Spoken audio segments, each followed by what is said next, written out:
Atos, capítulo 15, leremos a partir do versículo número 12, iremos até o versículo 21. Atos, capítulo 15, do versículo 12 até o versículo 21. Atos, capítulo 15, versículo 12 ao 21. Convido você a colocar-se em pé e assim faremos a leitura da palavra do Senhor. Estarei lendo, os irmãos estarão acompanhando. Atos, capítulo 15, a partir do versículo 12, onde a palavra do Senhor fala-nos assim: Então toda a multidão se calou e escutava a Barnabé e a Paulo, que contavam quão grandes sinais e prodígios Deus havia feito por meio deles entre os gentios. E havendo-se eles calado, tomou Tiago a palavra, dizendo: Homens e irmãos, ouvi-me. Simão relatou como primeiramente Deus visitou os gentios, para tomar deles um povo para o seu nome. E com isto concordam as palavras dos profetas, como está escrito: Depois disto voltarei e reedificarei o tabernáculo de Davi, que está caído, levantá-lo-ei das suas ruínas e tornarei a edificá-lo, para que o restante dos homens busquem o Senhor, e todos os gentios sobre os quais o meu nome é invocado, diz o Senhor, que faz todas as coisas, conhecidas são a Deus desde o princípio do mundo, todas as suas obras. Por isso, julgo que não se deve perturbar aqueles dentre os gentios que se convertem a Deus, mas escrever-lhes que se abstenham das contaminações dos ídolos, da prostituição, do que é sufocado e do sangue. Porque Moisés, desde os tempos antigos, tem em cada cidade tem o prego, e cada sábado é lido nas sinagogas. Amém. Vamos orar. Senhor, nós te glorificamos, te exaltamos, ó Deus, pela tua bondade, pelo teu grande amor, pelo privilégio, Pai, de estarmos reunidos, ó Deus, pertencendo ao teu corpo, ó Senhor, e pela alegria, Pai, de podermos desfrutar da salvação por meio de Jesus Cristo. Obrigado. Obrigado também, Senhor, pela tua palavra com a qual temos contato neste momento.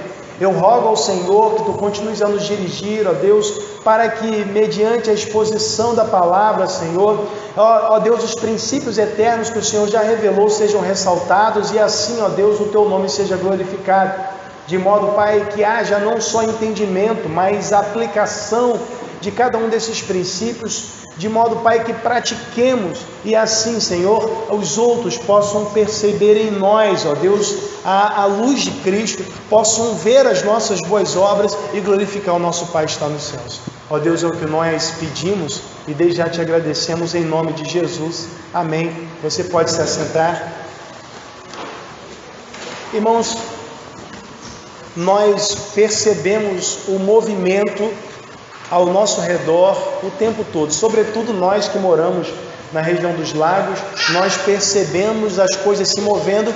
Lamentavelmente, nesse período do ano, não se movem tanto quanto nos demais períodos, uma vez que o vento está ausente, né? Nós estamos sem vento, então nós não vemos tanto movimento, mas via de regra nós costumamos perceber as árvores se movimentando, os cabelos balançando, nós vemos que há movimento, né? Mas geralmente, irmãos, o movimento ele está mais presente nos seres vivos. Sabemos que há coisas inanimadas também, como o vento, né, que se movem. Mas uma coisa que é regra, né, é que a ação, ela geralmente é manifesta por quem está vivo. O verbo, né, os verbos que nós empregamos, eles expressam ação, né? Fazer, tomar, agir, né? A ação é uma característica de quem está vivo. Nós estamos vivos, os animais estão vivos, Deus está vivo. Deus estando vivo, nós devemos ter a certeza de que Ele age, de que Ele também está agindo, de que Deus também Ele está atuando, está operando. Essa certeza nós como igreja principalmente precisamos ter, como povo de Deus. Deus age, mas acredito que algo que talvez nos inquiete ou talvez preocupe alguns, ou alguns talvez nem pensem nisso, mas é a forma como se dá a ação de Deus. Como Deus age, em que circunstâncias, onde, quando. Talvez esse seja um ponto fundamental para definir até mesmo quem somos nós no contexto da fé, né? Qual a nossa identidade evangélica, termos a convicção do modus operandi ou da maneira como Deus age, Por isso, nesta manhã, irmãos, à luz do texto que nós lemos, quero tratar com os irmãos sobre a ação de Deus na história.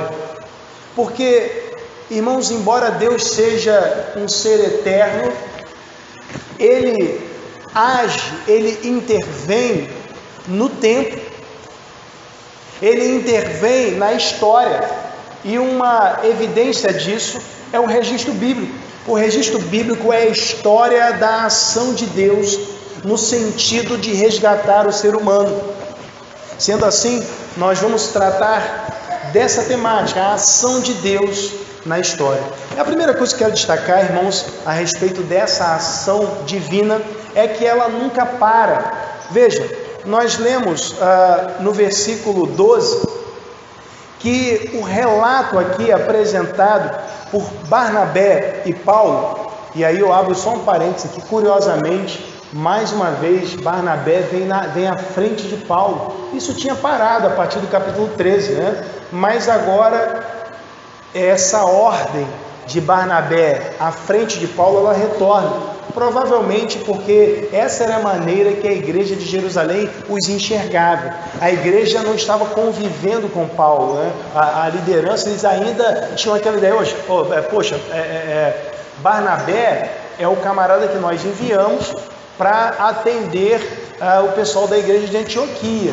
Agora ele retorna com Paulo, né? Então Barnabé tinha uma autoridade delegada ali pela igreja de Jerusalém, então provavelmente as pessoas o enxergavam com maior destaque, maior proeminência aí do que Paulo. Mas enfim, veja, no relato aqui, nós vemos que Paulo e Barnabé, eles contavam quão grandes sinais e prodígios Deus tinha feito por meio deles entre os gentios.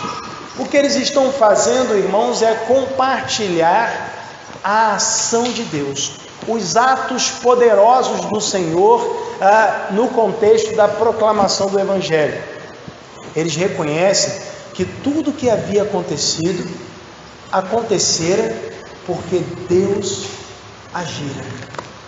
Veja, eles percebem que foi a ação de Deus que tornou todas essas coisas possíveis. Isso é interessante, irmãos, porque nós costumamos delimitar as maneiras como Deus deve agir. Nós costumamos, a partir de entendimentos particulares ou da cultura, entender que Deus deve atuar dessa ou daquela maneira, né? E se não acontecer dessa ou daquela maneira, não é Deus. Deus não está no negócio, como costumam dizer alguns. E era exatamente isso que os oponentes aqui de Paulo e Barnabé pensavam. As pessoas estavam ouvindo ali os relatos, porém havia um grupo que tinha o propósito de fazer oposição a tudo aquilo que eles diziam. E é interessante, irmãos, quando a gente pensa em oposição, que a oposição, ela não quer ter fundamentação, ela quer apenas se opor. Os próprios judeus que estavam fazendo oposição, eles já haviam escutado o relato de Pedro. Pedro, ele tinha ido até os gentios por obra de Deus, e houve conversões sem necessidade de circuncisão, mas eles desprezaram isso e agora queriam apenas se opor àquilo que Paulo e Barnabé estavam fazendo, porque Pedro, ele não deu continuidade aquela prática. Então eles estavam se opondo a Paulo e Barnabé. Aí abrindo parênteses também, é interessante a gente ver, né, no cenário político, a gente vê que a oposição se comporta assim, desprezando os fatos, né, e querendo apenas fazer oposição. A gente tem um presidente eleito, né, tudo que o camarada fala, né, é objeto de uma crítica pela crítica, simplesmente porque somos oposição. Então vamos torcer alguma coisa aqui para que a gente possa criticar, vamos fazer até mesmo a afirmação daquela ministra, Damares, né, de que menino veste azul, menina veste rosa. As pessoas torceram de tudo quanto é maneira, mas irmãos, eu já falo isso um tempão, né? Menino é azul e menina é rosa, meu irmão. Não tem esse negócio não. Vai ver o quarto do Christian lá, se não é azul. E aí de quem levar alguma coisa rosa lá, né? Então, mas as pessoas, a oposição está sempre querendo torcer os fatos. Mas Paulo e Barnabé, eles não estão em defesa de si mesmos. Eles estão relatando o que Deus fez. Irmãos, e aí, veja bem, como nós afirmamos, a ação de Deus na história não para. Os judeus, eles achavam que Deus só podia agir dentro dos limites do judaísmo. O que ferisse o judaísmo não era ação de Deus. Mas, na concepção deles, partindo desse princípio aí, Deus não faria nada de novo.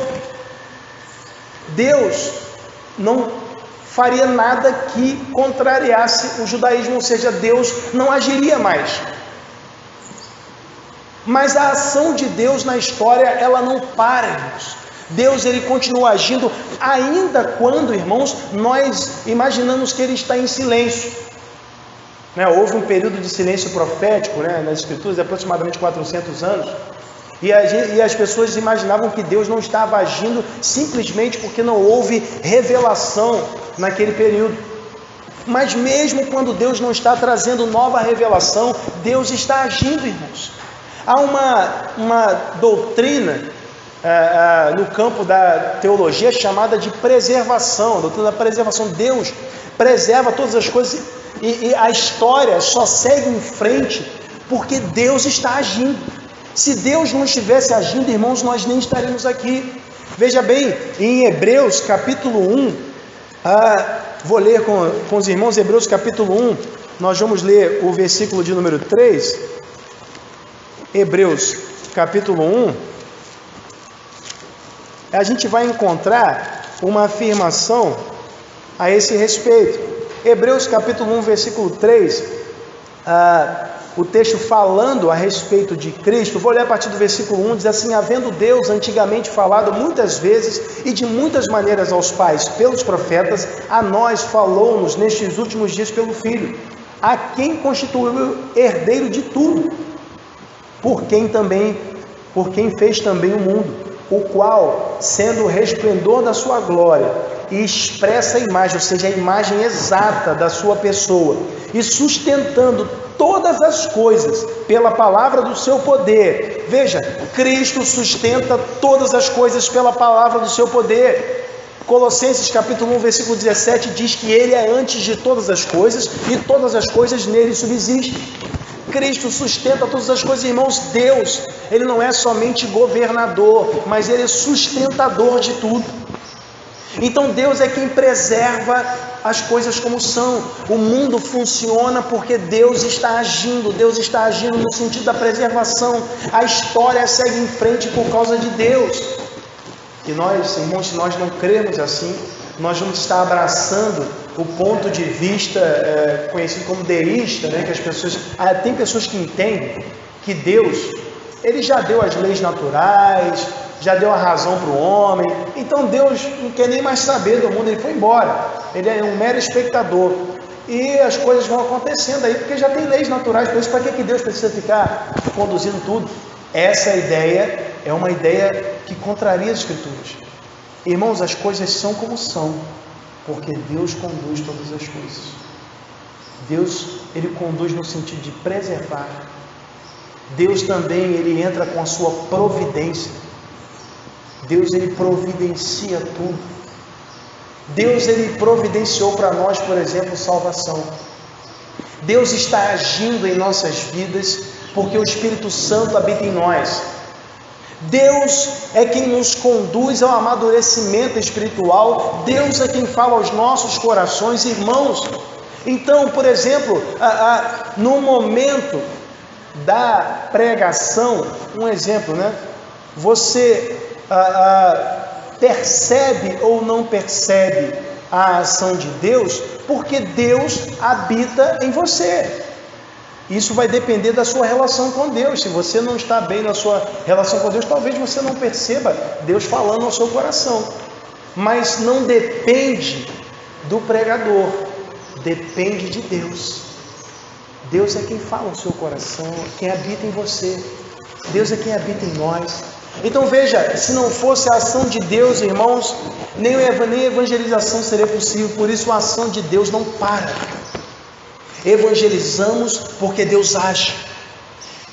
As pessoas se convertem porque Deus age.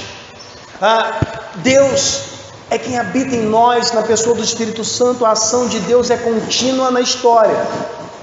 Agora, o grande problema, irmãos, como falamos no início, é que muitas vezes, como os judeus fizeram naquela ocasião, nós delimitamos a maneira como Deus deve agir. Olha, só vai ser de Deus se for assim. Se não for desse jeito, não é de Deus. É de quem então? Não, ou é do capeta ou é do homem. Mas veja bem, na maioria das vezes, essas afirmações não possuem fundamentação bíblica. Por exemplo, há quem pense que Deus só está atuando, só está agindo se não houver desemprego, se não houver doença, se não houver divórcio, Se não houver essas coisas, então Deus está atuando. Agora Deus está com a gente. Poxa, coisas boas estão acontecendo. Deus só está presente, por exemplo, se houver pessoas se convertendo. Um exemplo, né? Mas isso me faz pensar em alguns exemplos bíblicos. Há pessoas que entendem, olha, Deus só está presente, só está aprovando, só está no negócio se tiver milagres. Mas eu me lembro de um personagem chamado João Batista. Quantos milagres João Batista fez, irmãos? Quem consegue lembrar de um? Só um. Milagres realizados pelo João Batista. Nenhum, né? Que é isso, né? Então não era de Deus. Mas qual foi o testemunho de Jesus a respeito desse homem? Ele disse, dentre os nascidos de mulher, esse aqui é o maior. Estevão, quantas conversões houve diante do sermão de Estevão? Na vida de Estevão, relato, começa lá em Atos capítulo 6. O relato diz que através de Estevão fazia-se milagres e prodígios, mas não fala de conversões. Ele prega, irmãos. Quem se converteu lá naquela pregação? Ninguém, meu irmão. E qual foi o resultado? Tomou pedrada, não foi? Porque, como afirmamos numa outra ocasião, diante do Evangelho, só há duas opções. Uma delas está em Atos capítulo 2. Ou a pessoa se converte. E a outra opção está em Atos capítulo 7. Ou você atira pedras. Então, o pregador, ele não é o responsável por essas coisas. Mas, na verdade, o próprio Evangelho produz essas reações. Estevão, a culpa foi de Estevão dele ser apedrejado? Pastor, acho que foi. O cara abusado. Foi logo lá no meio de judeu pregar? Claro que não, irmãos. As pessoas que o apedrejaram é que tomaram essa decisão de assassinar aquele homem. Então, irmãos, às vezes nós entendemos que Deus deve agir da maneira que nós queremos que Ele age. Mas por essa razão, às vezes nós não nos tornamos sensíveis o suficiente para perceber que Deus age nas pequenas coisas. Paulo e Barnabé, eles perceberam que Deus estava atuando. Então eles relatam, eles fazem a descrição do que estava acontecendo, acreditando que aquilo era resultado da ação de Deus. Eles não estavam acreditando que era resultado da ação deles, da boa oratória, do muito estudo, da eloquência. Não, eles acreditavam que aquilo era resultado da ação de Deus. Por quê? Porque eles oravam muito? Não, porque eles acreditavam que Deus havia planejado isso desde o princípio. E é disso que Tiago fala logo no seu discurso. Eles entenderam, não, Deus planejou isso aí, incluiu os gentios. Então não somos nós devemos rogar a Deus que nos dê a sensibilidade necessária para percebermos a sua ação nas menores coisas. Deus está agindo, irmãos, mesmo quando o casamento vai mal. Que isso, pastor? Sim. Deus está agindo mesmo quando as dívidas aumentam. Que isso? Sim. Deus está agindo mesmo quando você está doente, sentindo dores. E mesmo que você não seja curado, Deus está agindo. Só que a nossa compreensão muitas vezes é dirigida por aquilo que ouvimos na TV, por aquilo que, aprendemos pelas conversas cotidianas, mas essa não deve ser a bússola para a nossa compreensão. Nós devemos ter um outro norte, um outro referencial, que na verdade, para nós, deve ser o único referencial. Irmãos, Paulo e Barnabé, eles estão conscientes de que nada fizeram, mas Deus sim operou através deles. E Lucas tem essa consciência porque é ele que faz o registro. Ele faz o relato de que Paulo e Barnabé contavam com grandes sinais e prodígios que Deus havia feito por meio deles entre os gentios. Mas agora chegamos ao segundo ponto. Segundo ponto, irmãos, em relação à ação de Deus na história, nós sabemos que a ação de Deus na história não para. Deus preserva, Deus entra com providência, Deus guia. Mas nós também, irmãos, percebemos ao longo da história, sobretudo da história da salvação, que Deus, Ele age de acordo com a sua palavra. Deus age de acordo com a sua palavra. Veja, irmãos, a partir do versículo 13, o texto diz aqui que todos se calaram, no versículo 12, todos se calaram enquanto escutavam Barnabé e Paulo. E agora, quando Barnabé e Paulo se calam, quem toma a palavra é Tiago. E Tiago, irmãos, ele assume a palavra e diz: ouvi-me. É interessante, irmãos, sabemos quem é esse Tiago. Esse Tiago aqui não é o apóstolo Tiago. E como é que a gente sabe disso? Porque lá em Atos capítulo 12, versículos 1 e 2, nós vemos um relato da morte, do assassinato desse Tiago. Quem foi que matou esse apóstolo Tiago? Quem lembra aí? Um cara gente boa, Herodes, né? Herodes matou Tiago, em Atos 12, versículos 1 e 2. Herodes também fez outras coisas. Por exemplo, ele mandou prender Pedro. Pedro ficou encarcerado, nós já vimos isso em Atos capítulo 12, um anjo o livrou da prisão, mas enquanto Pedro estava na prisão, provavelmente quem assumiu a liderança da igreja de Jerusalém foi Tiago. Até porque no versículo 17 do capítulo 12, nós vemos que quando Pedro bate a porta, o texto faz menção de que ele pede que chamassem Tiago e os outros, né? Tiago é quem estava liderando aquele grupo. Tanto que agora ele assume a palavra, depois de que todos já falaram, e as pessoas dão ouvidos, se calam, e Tiago diz: irmãos, ouvi-me. Algo que chama atenção aqui também, irmãos, é o fato de Tiago chamar Pedro de Simão. as pessoas estavam já se referindo a Pedro como Pedro, mas Tiago, ele faz menção ao nome judaico, né? Chama ele de Simão. Isso mostra que Tiago tinha certa intimidade com Pedro, e mostra também, irmãos, que não só havia afinidade, mas Tiago, ele está tratando das questões judaicas, ele foca o relato de Pedro e não de Paulo e Barnabé. Ele nem menciona o relato de Paulo e Barnabé. O foco dele está naquilo que Pedro falou. Por quê? Porque Pedro não iniciou um movimento de não circuncidar as pessoas, houve apenas um episódio com Cornélio. Paulo e Barnabé estavam sendo confrontados porque eles estavam meio que num movimento, não tem circuncisão, nós vamos pregar, os gentios se converteram, amém, não vamos perturbar eles. Mas Tiago agora, aparentemente, né, ele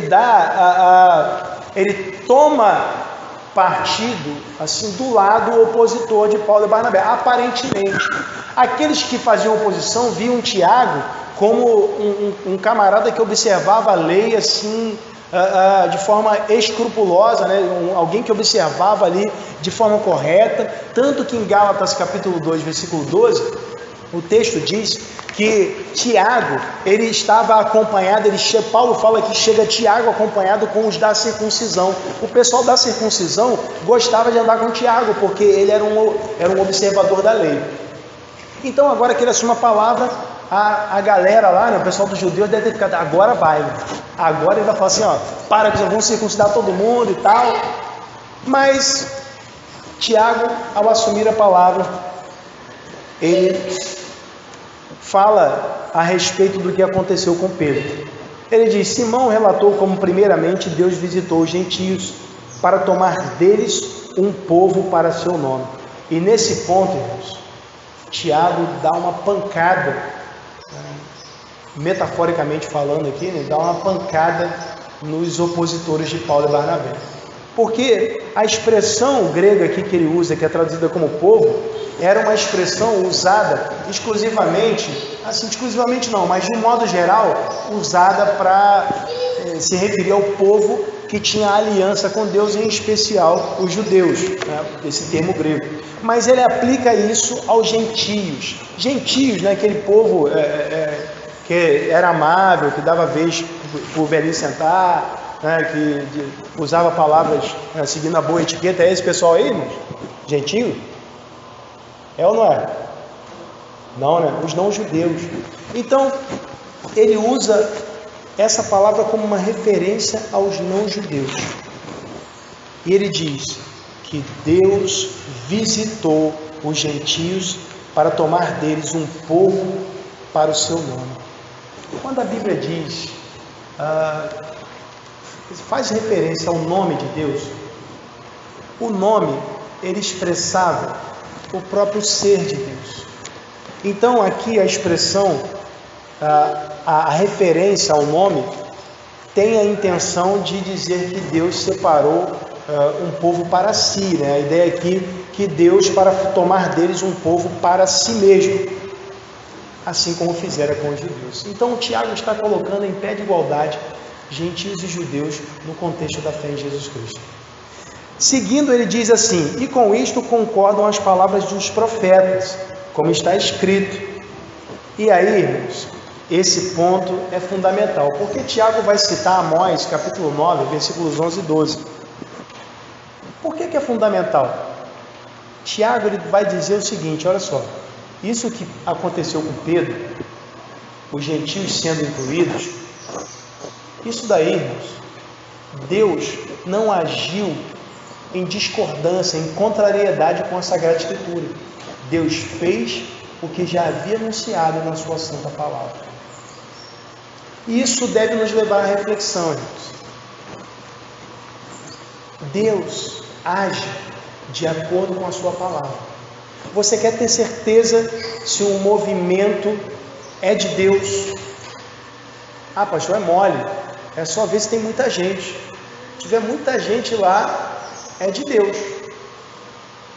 Será? Ah, não, é fácil, é só ver se está acontecendo assim alguma coisa miraculosa. Será? Quer ter certeza se o movimento é de Deus? Verifique se ele está alinhado com a Sagrada Escritura. Se ele está alinhado com a palavra, porque veja, a forma de Deus agir é essa. O Messias veio, Jesus veio, irmãos. Quando a gente vê o relato do nascimento de Jesus, tem ou não tem citação de profeta? Tem, não tem? Como está escrito no profeta Isaías, como disse, aí tem lá de Miqueias, tem...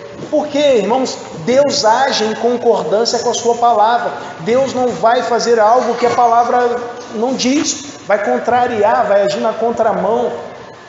Então, se alguém diz, olha, é de Deus, mas... E Bíblia? Não, Bíblia não. Deixa isso para lá. Aqui é o poder, é a unção. Você sentiu, você conseguiu sentir um arrepio que vem assim do começo da espinha e vai até o fim? Sentiu esse negócio? Então é de Deus, né? Mas essa é uma falsa referência, é uma bússola defeituosa, porque a nossa referência é a Bíblia Sagrada. Nós precisamos ter esse referencial, a palavra de Deus. Então vamos perceber se de fato algo é de Deus ou se não é. Ah, pastor, mas eu gosto daquele conselho de Gamaliel, né? E a gente já tratou disso, né, irmãos? Conselho de Gamaliel. Conselho de Gamaliel, irmãos, não é absoluto. Se for de Deus, vai permanecer. Não é absoluto. O islamismo é uma das religiões que mais cresce no mundo. De acordo com o conselho de Gamaliel, é de Deus. Que isso? Gamaliel era um judeu, Gamaliel não era cristão. O conselho dele num determinado contexto, o texto é narrativo, não é normativo, ele não era apóstolo.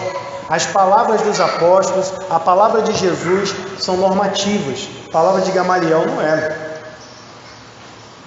Então, o texto relata o que Gamaliel falou, e naquele momento ele foi instrumento de Deus para livrar os apóstolos ali. Mas isso não é absoluto. Nenhuma carta, nenhum texto doutrinário aparece essa orientação. Então isso não faz sentido. Então devemos nos guiar pelo que diz a Bíblia. Deus age segundo a sua palavra. Então, se você quer saber, irmão, se o movimento é de Deus, verifique se ele está alinhado com a Escritura. Seguindo no texto, nós vemos que Tiago ele diz o seguinte, citando o texto, citando Amós 9, 11 e 12. Depois disto, voltarei e reedificarei o tabernáculo de Davi, que está caído. Levantá-lo-ei das suas ruínas e tornarei a edificá-lo. Veja, ele usa aqui tabernáculo de Davi, não tabernáculo de Levi, dos levitas. Uma referência ao culto, à congregação que se reúne, que se movimenta ao redor do Messias. O Messias é da descendência de Davi. Então, Tiago está compreendendo que esse texto de Amós é um texto messiânico. Para que o resto dos homens, veja, o versículo 17, para que o resto dos homens busque ao Senhor e também todos os gentios sobre os quais o meu nome é invocado, diz o Senhor que faz todas essas coisas. Veja, ele aponta no Antigo Testamento a referência a um anúncio que Deus fizera a respeito da inclusão dos gentios no povo de Deus. Então ele está mostrando para os oponentes de Paulo e Barnabé que Deus já havia anunciado, isso fazia parte do plano. Versículo 18, que são conhecidas desde toda a eternidade. Deus, desde a eternidade, já planejou isso tudo. Deus, desde a eternidade, já conhece cada coração e sabe quem são aqueles que hão de se tornar seus filhos por adoção. Então, irmãos, nós precisamos entender que o Deus que conhece todas as coisas desde a eternidade, Ele é quem deve determinar a forma como Ele quer agir. E Ele fez isso através da sua palavra. Então, irmãos, nós temos uma segurança, temos a palavra de Deus, a Sagrada Escritura. Se algo não se enquadra, nós descartamos. Mas o problema é que nem sempre nós fazemos assim. A nossa tendência não é tomar como bússola a palavra de Deus, mas às vezes o sentir. E muitos se aproveitam disso para arrebanhar pessoas. Poxa, eu não senti nada hoje. Pregação, acho que o pastor estava na carne. Eu não senti um negócio assim, sei lá, meu irmão. Tinha que sentir alguma coisa. Poxa, talvez você estivesse com sono, e não sentiu nada. Sentiu sono. Bom, mas enfim, às vezes nós nos baseamos no ver, na performance, Poxa, eu acho que tinha que ser desse jeito ou daquele outro. Então, se, por exemplo, chegou um pregador e pulou muito, só não, ali Deus estava ali. O pregador falou manso, Deus não está ali. E aí costumamos, irmãos, a fazer esse tipo de análise sem pensar que nós estamos no mesmo lugar que o pregador, o culto é dirigido a Deus. Então, poxa, se Deus não está ali e eu estou ali para cultuá-lo, então eu não estou em nome de Jesus. Então, ninguém está em nome de Jesus, porque Jesus disse, onde estiverem 2 ou 3 reunidos no meu nome, estou presente. Então veja, o desconhecimento das Escrituras nos faz nos basear em outras coisas, no sentir, no ver. Mas, irmãos, nós temos a santa palavra de Deus. Não precisamos sentir nada nem ver nada. Se Deus tirasse a sua visão, se Deus tirasse a sua sensibilidade, mesmo assim, você poderia ter a certeza de que Deus não para de agir. Poderia ter a certeza de que Deus está agindo sempre de acordo com a sua palavra. Deus não vai fazer uma coisa que contraria as Escrituras. Deus não vai te conduzir, por exemplo, a algo que não apresenta a Cristo como centro. Deus não vai fazer isso. Isso contraria as Escrituras. Deus age de acordo com a sua palavra. Terceira coisa que eu quero destacar, irmãos, a respeito da ação de Deus na história. Falamos que ela nunca para, falamos que ela é de acordo com a sua palavra, mas também Deus age por meio do seu povo. É bem verdade que essa não é a única maneira de Deus agir.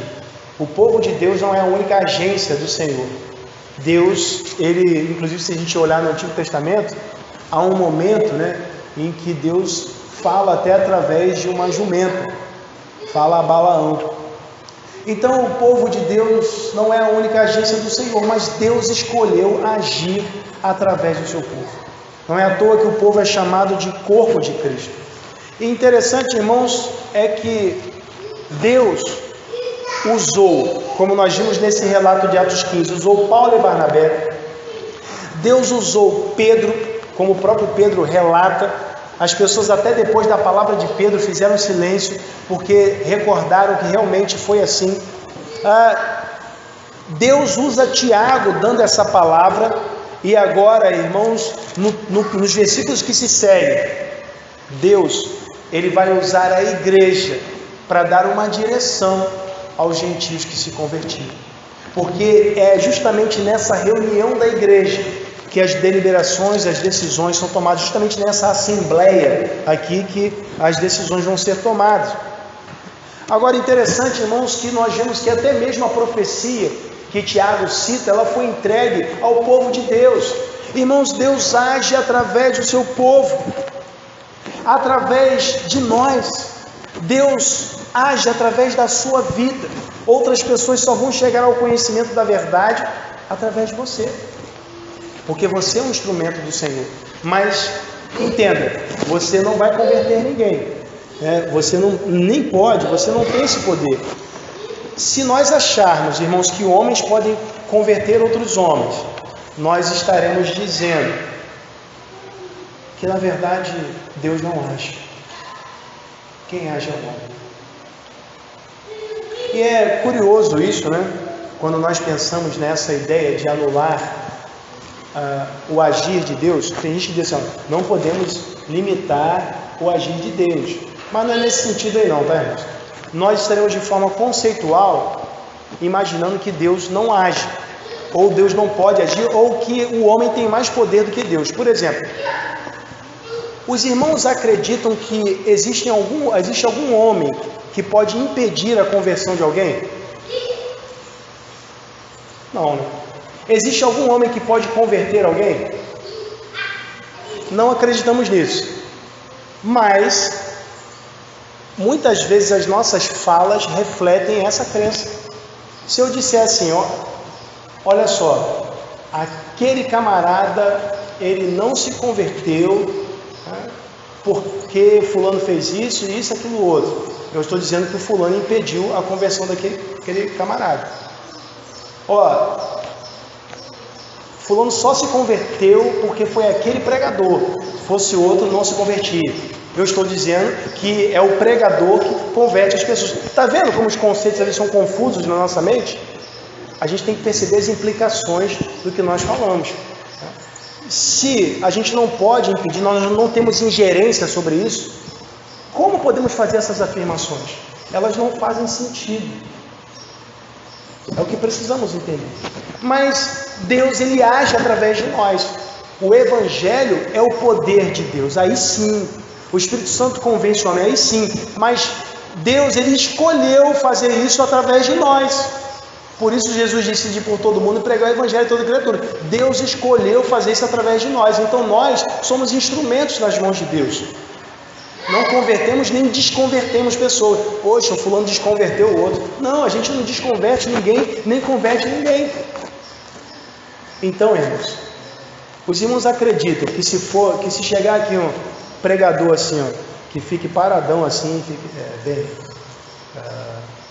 irmãos, vamos. Alguém pode se converter? O que os irmãos acham? Pode, né? Por quê?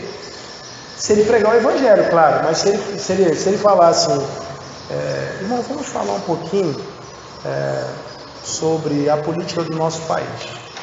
Vamos lá, esquerda, direita, vamos pensar aqui sobre o plano de governo. Alguém vai se converter? O que os irmãos acham? Não, né? Mas, se ele pregar o Evangelho, existe a possibilidade, mas não a certeza. Né? Não a certeza. De igual modo, se o cara chegar pulando, ei, receba! Saltitando, rolando pelo chão, pastor, aí tem poder, pastor. Aí não tem como não. Aí será que alguém vai se converter? Negativo. Só se ele pregar o Evangelho. Mas não é pela presepada dele. Então, irmãos, o que isso nos faz pensar? Que, embora Deus haja através do seu povo, o seu povo não é quem age por Deus. Nós não agimos por Deus, Deus age através de nós. Percebeu a diferença? Nós não agimos no lugar de por Deus, né? Mas Deus age através de nós. Essa é a diferença. Então veja, isso fica evidente aqui quando Tiago, o instrumento do Senhor, ali ele diz o seguinte, versículo 19: pelo que julgo que não se deve perturbar aqueles que dentre os gentios que se convertem a Deus. Ele está falando assim, vocês estão perturbando os caras. É uma coisa chata, negócio de circuncisão. Fala sério. E aí no versículo 20 ele diz: mais escreveres que se abstenham das contaminações dos ídolos, da prostituição, do que é sufocado e do sangue. Tiago estabelece uma agenda mínima que poderia ser observada tanto por judeus quanto gentios. Agora, essa afirmação aqui, essas afirmações, elas não são absolutas também, tá, irmãos? Por quê? Se fossem universais, se aplicariam apenas aos gentios. Um judeu que se convertesse e falasse: eu não quero observar isso não sou gentio, né? Elas foram só para os gentios. Só para os gentios não são universais. Como é que a gente sabe disso? Porque Paulo, em 1 Coríntios 8, 1 Coríntios 10, Romanos capítulo 14, ele fala que não tem problema nenhum, irmãos, nós comermos aquilo que Deus fez. Irmãos, Atos capítulo 10, o próprio Deus fala isso para Pedro. Não tem problema nenhum, não faça imundo o que eu santifiquei. Que é isso, rapaz? Né? E Jesus, aí, o nosso Salvador, afirma lá em Marcos, capítulo 7, a partir do versículo 15, ele diz o seguinte: nada há fora do homem que entrando nele o possa contaminar, mas o que sai dele, isso é que contamina o homem. Aí ele disse: alguém tem ouvidos para ouvir, ouça. Aí os discípulos perguntam o que ele quis dizer com isso. Aí Jesus diz, versículo 18: assim também vós estáis sem entendimento? Não compreendeis que tudo o que de fora entra no homem não o pode contaminar, porque não entra no seu coração, mas no ventre, é lançado fora, ficando puras todas as comidas, né? Aí Jesus diz: o que sai do homem, isso é o que contamina o homem. Está vendo? Ele diz: olha, ficando puras todas as comidas. Jesus, ele não fazia diferença entre o que comer e o que não comer. Isso era um problema do judeu. Então, para que a relação entre judeus e gentios fosse harmoniosa, Tiago foi um instrumento do Senhor ali para propor essa agenda mínima. Quando nós nos reunimos, por exemplo, se a gente fosse fazer uma reunião com pentecostais, a gente teria que ter uma agenda mínima aí para, olha só, vamos, nem você nem eu, meu irmão, o que a gente tem em comum aí? Isso aqui, isso aqui, isso aqui. Então vamos só nisso aqui. Nada de ficar aí dando salto mortal, nada disso. Então teria que ter uma agenda mínima, e essa agenda teria que ser respeitada. Então foi o que Tiago fez naquele momento. E aí, no fim, ele dá uma palavra para os dois grupos, gentios e judeus. Ele diz no versículo 21, porque Moisés, desde os tempos antigos, tem em cada cidade quem o pregue, e cada sábado é lido nas sinagogas. Ele está dizendo o seguinte: olha, os gentios, eles vão tomar ciência, eles sabem disso, todo mundo sabe, no mundo todo os judeus estavam dispersos pelo mundo, tinha sinagoga em tudo quanto é lugar. Assim, os gentios sabem dessas questões aí relativas aos judeus, que não pode comer isso, que não pode comer aquilo. Moisés é pregado em todas as sinagogas, aí todos sabem, não tem problema. E agora, os judeus não precisam se preocupar. Moisés não vai ser desprezado porque os gentios não estão sendo circuncidados. Moisés vai continuar sendo lido e pregado. Não há desprezo da lei, mas há o entendimento de que todas as coisas apontavam para Cristo. Até a circuncisão, né? A circuncisão agora é do coração. Então, nessa posição conciliadora, Tiago, ele mostra às pessoas o que deveria ser feito. E dali para frente, a igreja segue essa orientação. E a igreja age sendo instrumento de Deus para pregar o evangelho aos gentios, para pregar o evangelho a toda criatura, pois essa foi a ordem de Jesus. Essa é a ordem que eu e você devemos cumprir, afinal de contas somos instrumentos do Senhor, Deus age através de nós. Se nós acharmos, irmãos, e às vezes temos essa tendência de transferir, de terceirizar a instrumentalidade. A gente já falou de terceirizar todo outro tipo de coisa. Quando a gente fala em terceirização, por exemplo, tem uma empresa que contrata uma outra empresa para realizar um serviço. O serviço que era dela, esse serviço foi terceirizado, está sendo realizado por terceiros. Há uma tendência de terceirizar a instrumentalidade também. Não, eu entendo que só pode ser instrumento de Deus, só pastor, diácono. Mas Deus age através do seu povo. Todos nós somos convocados a sermos instrumentos nas mãos do Senhor. Às vezes, irmãos, terceirizamos, até na campanha de missões, né? A gente, poxa, eu vou contribuir para a campanha porque eu não quero evangelizar, quero que alguém faça isso por mim. Mas essa não é a ideia, isso é terceirização. Nós devemos contribuir sim, crendo, que o indivíduo estará onde nós não estamos, pregando a palavra de Deus. Mas onde nós estamos, nós vamos pregar também.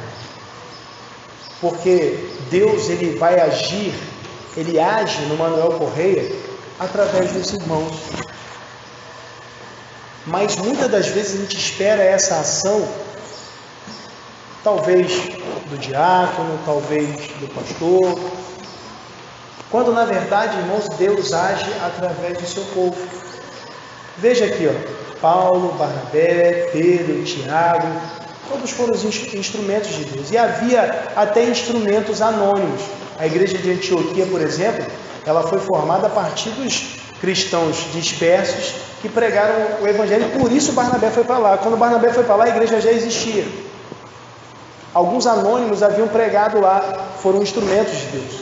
Então agora toda essa controvérsia, ela surge porque homens e mulheres foram instrumentos nas mãos de Deus. Que isso, pastor? Significa que vai acontecer com a gente também? Não, irmãos. Aqui o texto é uma narrativa, né? Mas Jesus, ele falou que nós teríamos dificuldades por conta da pregação do Evangelho, que nós seríamos perseguidos. Mas não exatamente o que está acontecendo aqui, porque aqui é uma situação histórica específica, né? Pregação a gentios e tal. Mas a perseguição, as dificuldades fazem parte da nossa vida. E a gente precisa, irmãos, ter em mente que Deus, Ele vai nos usar, não importando as circunstâncias, desde que nós digamos, eis-nos aqui, envia-nos a nós. Cada irmão deve ter esse desejo, e não esperar que o outro seja, mas Deus chamou você. Ah não, pastor, é o do lado. Não, somos nós, é com você que Deus, é de você que Deus quer fazer uma ferramenta. Porque Deus continua agindo, Ele nunca parou. Deus, Ele continua agindo de acordo com a sua palavra, e na sua palavra Ele diz para nós pregarmos o Evangelho. Sendo assim, devemos ter a certeza de que Deus age através do seu povo, porque Ele escolheu agir assim. E com essa certeza, não nos limitemos, mas façamos a obra de Deus entendendo, lembrando sempre, irmãos, nós não podemos converter ninguém. E conversões não acontecem exclusivamente no templo, por ocasião da pregação, no momento do apelo. Conversões, eu, por exemplo, me converti em casa.